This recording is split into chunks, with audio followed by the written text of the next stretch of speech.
প্রিয় সাংবাদিক বন্ধুগণ, আপনারা জানেন বাংলাদেশ জামায়াত ইসলামী বিগত শেখ হাসিনার স্বৈর শাসনামলে ভয়ঙ্কর ধরনের জুলুমের শিকার হয়। জুলুম করে আমাদের বুক থেকে এক এক করে 11 জন শীর্ষ দায়িত্বশীল নেতাকে মিথ্যা মামলায় সাজানো পাতানো আদালত এবং মিথ্যা সাক্ষীর মাধ্যমে কার্যত জুডিশিয়াল কিলিং করা হয়েছে।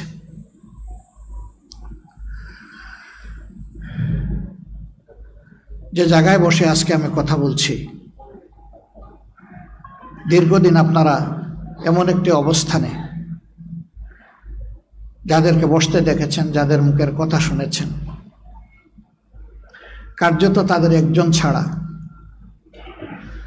দুনিয়া থেকে সবাইকে নির্মমভাবে বিদায় করে দেওয়া হয়েছে। আমি সেই সমস্ত পরম শ্রদ্ধেয় নেতৃবৃন্দ এবং তাদের যে সমস্ত সহকর্মীদেরকে অন্যায়ের প্রতিবাদ করায় নির্মমভাবে খুন করা হয়েছে, মহান রবের দরবারে কাতর কণ্ঠে তাদের জন্য আমি শাহাদতের সর্বোচ্চ দরজা আমি কামনা করছি। তার পাশাপাশি স্বৈর শাসন আমলে বিভিন্ন রাজনৈতিক ধর্মীয় সংগঠনের, সামাজিক সংগঠনের, মিডিয়ার কর্মীবৃন্দ এবং সাধারণ প্রতিবাদী জনগণ যাদেরকে নির্মমভাবে খুন করা হয়েছে, বিশেষ করে 24-এর গণবিপ্লবের সময় যাদেরকে হত্যা করা হয়েছে, আল্লাহ তাআলার দরবারে দোয়া করে আল্লাহ তাদেরকেও শহীদ হিসাবে কবুল করুন। এই সকল শহীদ পরিবারের সম্মানিত সদস্যবৃন্দের প্রতি আমাদের সীমাহীন ভালোবাসা, শ্রদ্ধা এবং কৃতজ্ঞতা। মহান রবের দরবারে দোয়া করি তিনি যেন তাদেরকে এর উত্তম বদলা দুনিয়া এবং আখিরাত দুই জায়গায় দান করেন এবং শহীদদের সাথে আল্লাহ তাআলা তাদেরকেও যেন পরম মায়ার ঠিকানা জান্নাতের জন্য কবুল করেন। আমরা যারা তাদের দায়িত্ব কাঁধে নিয়ে আমাদের যোগ্যতার সীমাহীন ঘাটতি থাকা সত্ত্বেও এগিয়ে চলার চেষ্টা করছি, আল্লাহ তাআলা তার কুদরতি হাত দিয়ে এই জাতি এবং দ্বীনের খেদমতের জন্য আমাদেরকে কবুল করুন। আপনারা জেনেছেন ইতিমধ্যেই আজকে বাংলাদেশের সর্বোচ্চ আদালতের সুপ্রিম কোর্টের পূর্ণাঙ্গ বেঞ্চ আমাদের রিভিউ আবেদন শুনানির পর তার রায় আজকে ঘোষণা করেছেন। এই রায়ে আমাদের সম্মানিত মজলুম নেতা এবং ভাই জনাব আজহারুল ইসলামের বিরুদ্ধে আনীত সকল অভিযোগ থেকে তাকে খালাস দেওয়া হয়েছে। আলহামদুলিল্লাহ রাব্বিল আলামিন। আজ বড় মনে পড়ে জাতির এই সংকট মুহূর্তে, কঠিন বাঁকে আমাদের মাথার তাজ এই সমস্ত নেতৃবৃন্দ যদি বেঁচে থাকতেন,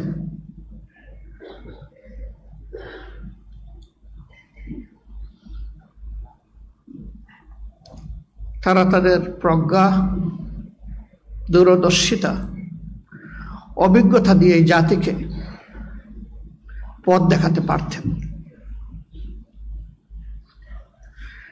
ক্যাঙ্গারু কোর্ট এইভাবে এক একজন করে যাদেরকে বিদায় দিয়েছে,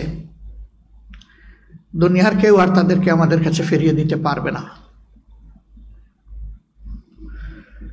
কিন্তু তাদের স্মৃতি এবং কর্ম, তাদের পুরা অবদান এই জাতির জন্য, আল্লাহর দ্বীনের জন্য অম্লান থাকবে এবং বারবার ফিরে আসবে ইনশাআল্লাহ।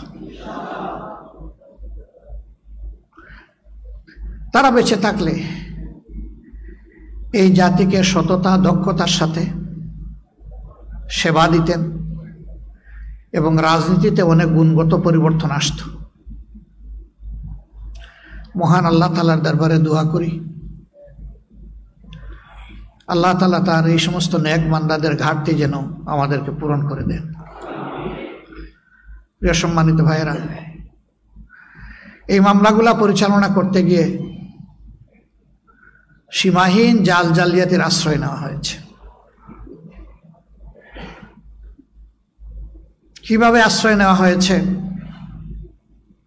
এককালীন প্রধান বিচারপতি এস.কে. সিনহা তার লেখা নিজের বইয়ে তিনি তার অপরাধ স্বীকার করে নিয়ে তা তুলে ধরেছেন। কিভাবে বিচার নয়, পরিকল্পনা মাফিক ঠান্ডা মাথায় এই নেতৃবৃন্দকে খুন করতে হবে তার ছক বিচার বিভাগ এবং সরকার মিলে তৈরি করেছিলেন। এর পাশাপাশি এমন পরিবেশ বাংলাদেশে সৃষ্টি করা হয়েছিল যে এই পরিবেশে অন্যায়ের বিরুদ্ধে প্রতিবাদ করার সামান্য কোনো সুযোগ রাখা হয়নি। আপনারা দেখেছেন একটা রায় হয়েছে, বাস্তবায়ন হয়েছে। যাকে খুন করা হয়েছে বিচারিক আদালতের মাধ্যমে তিনি তো আল্লাহর দরবারে চলে গেলেন, কিন্তু পাশাপাশি একই সময়ে পরিবারের সদস্যদের উপর নির্মম কষাঘাত এবং অত্যাচার করা হয়েছে। আমাদের সম্মানিত ভাই এবং নেতা জনাব আব্দুল কাদের মোল্লা যে রাতে তার ফাঁসি জোর করে কার্যকর করা হলো, সেই রাতে তার বাসায় হামলা করা হলো, তার পরিবারের সদস্যদেরকে নাজেহাল করে শারীরিকভাবে কষ্ট দিয়ে তারপরে তাদেরকে জেলে পুরে দেওয়া হলো। একটা পরিবার ছিন্ন ভিন্ন হয়ে গিয়েছে। কোথায় কে গিয়েছে দেশে বিদেশে হিসাব পাওয়া কঠিন, এরকম অবস্থা। আজকে যার রায় হলো তার একটা মেয়ে ছাড়া দেশে আর কেউ নেই। ছেলেটাও দেশ থেকে চলে যেতে বাধ্য হয়েছে। মাঝখানে একবার হিম্মত করে এসেছিল, ভয়ঙ্কর ছাপ তার উপর তৈরি হওয়ার কারণে আমরাই বলেছি বাবা তুই চলে যা। স্কাইপ কেলেঙ্কারির ঘটনা গোটা বিশ্বে নিন্দিত হয়েছে, তিরস্কৃত হয়েছে। গোটা বিচার প্রক্রিয়ার সময় দুইটা টর্চার সেল গড়ে তোলা হয়েছিল।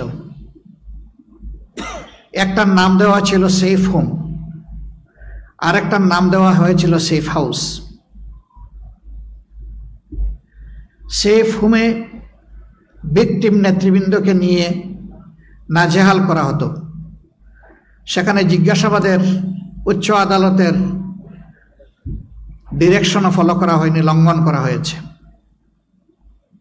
নির্গুম রেখে ঘন্টার পর ঘন্টা, দিনের পর দিন তাদের উপর অত্যাচার চালানো হয়েছে। আমরা তখন নীরবে সহ্য করেছি, সঙ্গত অবস্থান থেকে প্রতিবাদ জানানোর চেষ্টা করেছি। চোখের পানি দিয়ে আল্লাহ তাআলাকে বলেছি, হে আল্লাহ, ইন্নাকা আলা কুল্লি শাইইন কাদির, তুমি সকল কিছুর উপর ক্ষমতাবান, হে মাবুদ, তোমার ক্ষমতার আশ্রয় আমরা নিচ্ছি। সম্মানিত ভাইয়েরা, সেফ হোমে নির্যাতনের পাশাপাশি মিথ্যা সাক্ষী দেওয়ার জন্য লোকদেরকে ধরে এনে সেফ হাউসে রাখা হতো, যাত্রাবাড়ির একটা ঠিকানায়। এই সব কিছু তখনকার মিডিয়ায় উঠে এসেছে। সারা বিশ্বের মানবাধিকার সংগঠন, বিবেকবান রাষ্ট্রনায়ক, মানুষের পক্ষ থেকে এই বিচার প্রক্রিয়ার নিন্দা জ্ঞাপন করা হয়েছে। স্পেশাল এনভয় পাঠিয়ে তাদেরকে স্বচ্ছ বিচারের জন্য অনেক পরামর্শ দেওয়া হয়েছে। কোনো কিছুই কানে তুলেনি, কারণ তারা জানতো স্বচ্ছ বিচার হলে খুন করা যাবে না। কারোই কথা তারা শোনেন। হ্যাঁ, আমাদের নেতৃবৃন্দ চলে গেছেন, সেই নেতৃবৃন্দকে হয়তো এই দুনিয়ায় আমরা পাবো না। আল্লাহ তাআলার দরবারে দোয়া করি আদালতে আখেরাতে একই সাথে যেন আমাদের হাসর হয়। সম্মানিত ভাইয়েরা, আমাদের প্রিয় নেতৃবৃন্দ এবং আমরা এই দেশকে ভালোবাসি, তারা ভালোবাসতেন। ভালোবাসার জায়গা থেকে তারা চেষ্টা করেছেন দেশের মানুষের জন্য ভালো কিছু করার। তাদের সবটুকু যোগ্যতা উজাড় করে দিয়ে বাংলাদেশে সুস্থ ধারার রাজনীতির প্রবর্তন তারা করতে চেয়েছিলেন। শুধু বিরোধী অবস্থানে রাজপথে নয়, সরকারের ক্ষুদ্র অংশ হওয়ার পরেও সেখানেও গিয়ে তারা চেষ্টা করেছেন সরকার ব্যবস্থাপনাকে ভালো করা যায় কিনা। 2 জন মন্ত্রীর 3টা মন্ত্রণালয়, আপনারাই সাক্ষী। আল্লাহ তাআলা এই বান্দাদেরকে বিশেষভাবে সাহায্য করেছিলেন। তারা সততা এবং স্মার্টনেসের সাথে পুরা সময় জুড়ে তারা তাদের দায়িত্ব পালন করে এক বিরল প্রমাণ বাংলাদেশের জনগণের জন্য রেখে গেছে। সততার নজিরবিহীন উদাহরণ তারা রেখে গেছে। আমরা আশা করি তাদের এই অবদান জাতিকে অনুপ্রাণিত করবে যুগের পর যুগ, শতাব্দীর পর শতাব্দী, ইনশাআল্লাহ।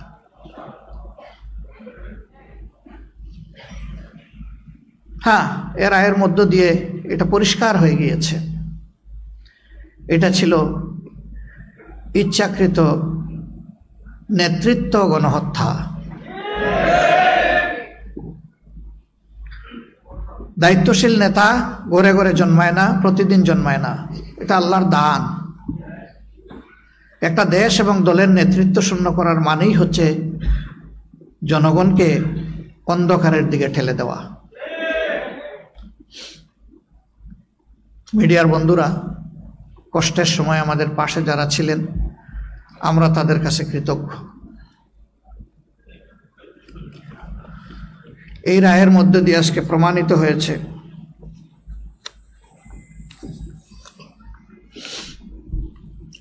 সত্যকে চেপে রাখা যায় না।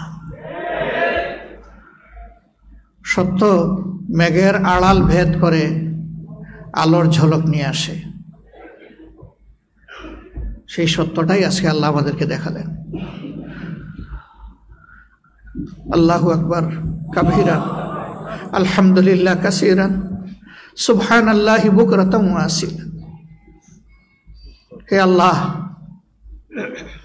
তুমি বাংলাদেশের জনগণের জন্য আমাদেরকে কবুল করো। এই দুনিয়ার আয়েশ আরাম, ভোগ বিলাস, পদ পদবী, নেতৃত্বের বাহাদুরি নয়, আমরা ভালোবাসার প্রিয় জনগণের জন্য ভালো কিছু করতে চাই।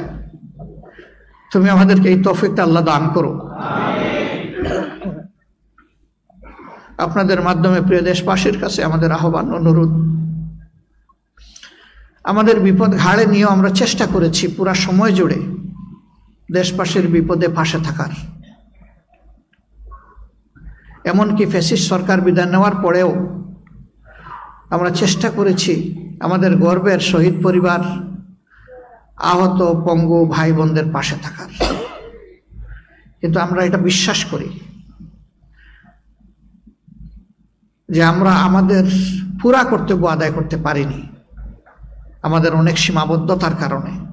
একসময় আমাদেরকে করতেই দেওয়া হতো না,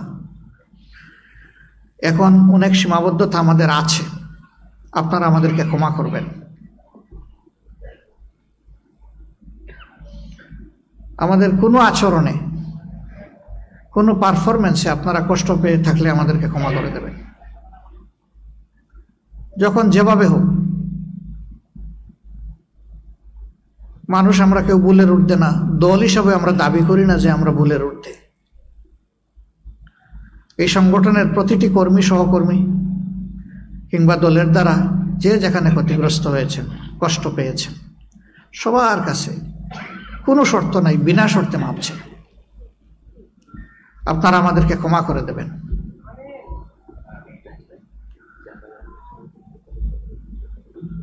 সম্মানিত সাংবাদিক বন্ধুগণ,